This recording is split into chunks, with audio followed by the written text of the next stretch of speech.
seseorang ekstremis gitu. Singkat cerita mau ngebom tempat-tempat maksiat. Yang maksiat ini orang-orang Islam juga. Tapi saya ada nuduh sampean pokoknya orang-orang Islam juga. Terus ditanya sama orang yang Islam moderat. Andai kan mereka nanti mati dalam keadaan demikian, aina masiruhum, lalu mereka kemana?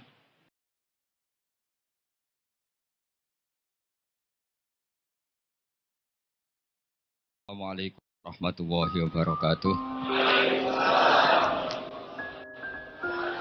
Bismillahirrahmanirrahim. Tabarakalladzi nazzalal furqana ala 'abdihi liyakuna lil 'alamin nadhira. Allahumma shalli wa sallim ala sayyidina Maulana Muhammadin wa ala alihi wa sahbihi asmain amma ba'du. Yang sangat saya hormati juga kita hormati bersama wonten Bapak Profesor Dr. Quraish Shihab, wonten Habib Ali bin Ibrahim, Habib Husain bin Ibrahim, beberapa pengurus PSG maupun Baitul Quran, semua ada Ustadz Arifin, Ustadz Ali, semua yang saya hormati, para hadirin yang saya hormati, juga semua demonstran ini yang saya hormati.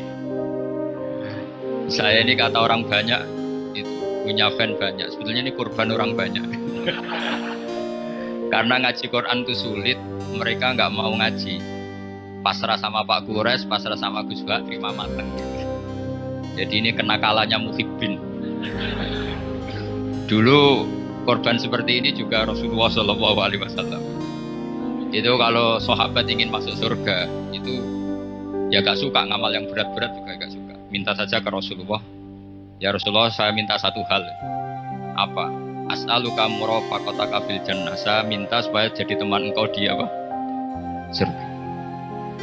Tapi yang jelas Nabi tidak jawab secara gratisan. Nabi ngendikan fa'inni ala nafsika fi kasratis sujud. Kamu membantu saya, kamu harus memperbanyak apa? Sujud. Jadi kalau ada kiai dimintai saya ingin di surga sama engkau kiai, itu nggak boleh gratisan, harus fa'inni ala nafsika fi kasratis sujud. Tapi saya ini punya ajaran yang sebetulnya agak sesat tapi masuk akal. Ini saya mohon karena saya memang punya bapak yang seneng guyon, punya Mbah Mun kiai saya juga seneng guyon. Karena beliau katanya gini, nak kiai ra guyon kok dianggap gak bahagia. Saake panitia dikira kurang sangu gitu katanya. Sehingga ajarannya beliau-beliau memang sementara orang Islam itu pokoknya guyon ketok bahagia dengan Islamnya, bahagia dengan Tuhannya, bahagia dengan nabinya. Qul bi fadlillah wa bi rahmati fa bidzalika falyafrah. Lah bahagia paling gampang presinya nggih guyon niku. Ngetokno di Alphard ada repot. Ngetokno di duwe akeh ada repot, nak guyon nak murah nggih. Itu beberapa sahabat itu saking cintanya Nabi. Itu cara berpikir kayak teman saya. Teman saya itu sering nasihatin saya, "Gus, aja soleh nemen-nemen. Engko nak ning swarga mari bareng Mbah Mun sungkan," katanya. Jadi kalau terlalu soleh kan surganya sama guru-guru kita, kan tidak enak. Kalian kalau di surga kan nggak kebayang, mesti polanya kayak apa. Gitu. Lama punya istri tidak cantik, di sana apa? Cantik. Itu kalau jejer guru kan sungkan. Jadi makanya kata teman saya, soleh pas-pasan Gus ben swarga ini nggak sama siapa? Mbah Mun katanya, sungkan katanya.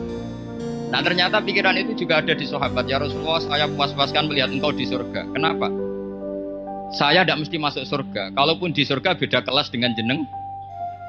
Jadi para sahabat ya sadar, kalaupun di surga beda kelas dengan jeneng.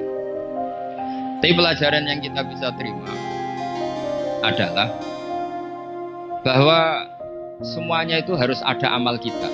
Sehingga Nabi ngendikan fa'inni ala nafsika bikasrotis sujud. Maka tolonglah saya untuk mengabulkan permintaan kamu dengan memperbanyak apa? Sujud. Saya akhir-akhir ini sering kampanye tentang sujud. Caranya gimana? Ini sekaligus untuk anak-anak PSG utamanya karena yang mengkaji Quran. Kata ulama, mentahbib ya, menyenangkan orang kepada Allah itu butuh bayinah. Bayinah logika yang kebenarannya itu cara Jawa itu jelas welo-welo, sangat jelas. Namanya al-bayyinah. Saya ulang lagi ya, namanya apa? Al-bayyinah. Sehingga dengan logika itu orang yang kafir saja menjadi mukmin, yang fasik menjadi soleh, yang soleh bila ilmin menjadi soleh bil ilmi atau bil hujjah. Itu yang disebut Allah, lam yakunil ladzina kafaru min ahlil kitabi wal musyrikina munfakkina hatta ta'tiyahumul bayyinah. Siapa itu Rasulun minallah yatlu suhufam mutahharah. Jadi kemampuan argumentatif itu yang harus kita bela-belain. Saya di sini sangat terhormat karena saya bisa matur di depan Pak Kures. Saya dulu sering baca buku-buku beliau. Jadi saya nggak mungkin jadi pesaing beliau karena saya ini saya ngidolakan beliau. Jadi nggak mungkin jadi pesaing beliau. Tapi kalau mutammim ikut menyempurnakan keinginan besar-besar beliau mewujudkan Islamiyah wasatiyah, insya Allah diminta atau tidak diminta harus kita bantu. Harus apa? Nah, bayinahnya apa? Bayinahnya begini. Bayinah itu satu argumentasi yang jelas begini. Ada seorang ekstremis itu, singkat cerita mau ngebom tempat-tempat maksiat. Yang maksiat ini orang-orang Islam juga. Tapi saya tidak nuduh sampean, pokoknya orang-orang Islam juga. Terus ditanya sama orang yang Islam moderat, andaikan mereka nanti mati dalam keadaan demikian, aina masiruhum, lalu mereka kemana? Ya ilanar, karena mati dalam keadaan maksiat. Terus ditanya sama yang moderat tadi, moderat soleh maksudnya, bukan moderat liberal, moderat soleh. Karena orang kadang salah paham, moderat itu pikirannya terus liberal, tidak moderat soleh. Terus kata si moderat tadi, akan ada dzalika muradan Nabi, apa umatnya masuk neraka itu yang diinginkan Nabi? Kaget si ekstremis tadi. Kebetulan ini ekstremis yang masih mau mikir. Terus enggak, itu enggak yang digedaki Nabi. Kalau gitu ya jangan. Kita tunggu tobatnya, kita proses bersama supaya mereka mau tobat. Karena dukhuluhum annar itu tidak muradan Nabi, tidak yang digedaki Nabi Muhammad SAW. Nah, cerita seperti ini tentu ada padanannya. Padanan itu artinya kias ya, kias dalam hadis sahih. Saya yakin hadis itu sahih. Kalaupun itu dhaif itu yata'ayyadu bi fatwal ulama. Menjadi kuat karena banyak ulama yang fatwakan seperti itu. Saya pastikan itu diriwayatkan Qadhi Iyad dalam kitab Asy-Syifa, juga diriwayatkan Ihya, juga diriwayatkan di Hayatus Sahabat. Di situ ada sekian sanad sing yuqawi ba'duhu ba'du. Kenapa ini saya utarakan? Karena di kota itu sanggerono hadis itu takokno sahih ta ora. Kadang sing takok ya ndak paham itu. Wong maca kitab ora iso kok takok sahih ta ora. Yang ditanya juga aneh. Terus berusaha jawab. Padahal kadang ya ndak bisa juga jadi. Di hadis itu ada penjelasan begini. Ada seorang Arabi itu orang Bedui, orang yang kurang peradaban. Minta sesuatu pada Rasulullah SAW. Karena Nabi itu udah orang kaya, Nabi udah jutawan, udah hartawan, dikasih. Mungkin kalau uang sekarang mungkin 50.000 atau berapa. Orang itu gerutu segrutu-gerutunya. Nabi kok pelit gitu, kira-kira seperti itu. Akhirnya sahabat ini merasa tidak nyaman, ingin, karena ini Arab ya, ingin mengadili ini.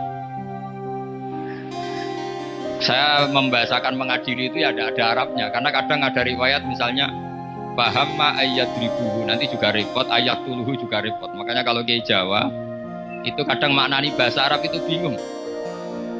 Dan memang baik bingung daripada nggak bingung. Karena kalau yang nggak bingung itu keliru pede. Misalnya jika istri kamu agak rewel, itu begini-begini. Terus ada kalimat buat ribuhun, maka pukullah. Itu kalau orang nggak bingung langsung diterjemah mukullah, nanti dilaporkan Komnas HAM. Tapi kalau yang bingung itu akhirnya tatalluk mencari-cari. Ternyata di semua tafsir disebut dorban ghairu mubarrihin, ya mukul tapi yang tidak menyakiti. Jadi kekeliruan itu pasti dimulai orang-orang yang nggak bingung. Jadi ilmunya nggak cukup, akhirnya nggak bingung. Bingung itu penting. Loh betul. Gak ada orang alim kecuali dari bingung. Karena orang alim itu gak bisa pede. Karena referensinya banyak, kemungkinannya banyak. Sehingga mesti pikiran pertama kalau ada lafadz ini maknawi apa lafzi. Ini mahmul apa enggak? Ini mansuh enggak? Ini muqayyad mutlak enggak? Ini sekaligus jadi pusat studi Quran, jadi supaya teman-teman memang seperti itu. Kata wadribuhun, maka pukullah. Saya masih ingat betul ketika Pak Quraisyab nulis di Membumikan Al-Quran tentang alak. Itu kalau orang ahli embriologi dimaknani alak segumpal darah itu mesti tertawa-tawa karena nggak ada dalam proses embriologi orang lewat proses segumpal apa. Tapi kalau alak itu madatul kalimah dari kata aliko ya'liku alak, kan sesuatu yang menempel, jadi zigot yang berhasil menempel di dinding rahim itu yang jadi anak. Itu ya normal saja, memang itu terjadi. Ya barokahnya bingung tadi.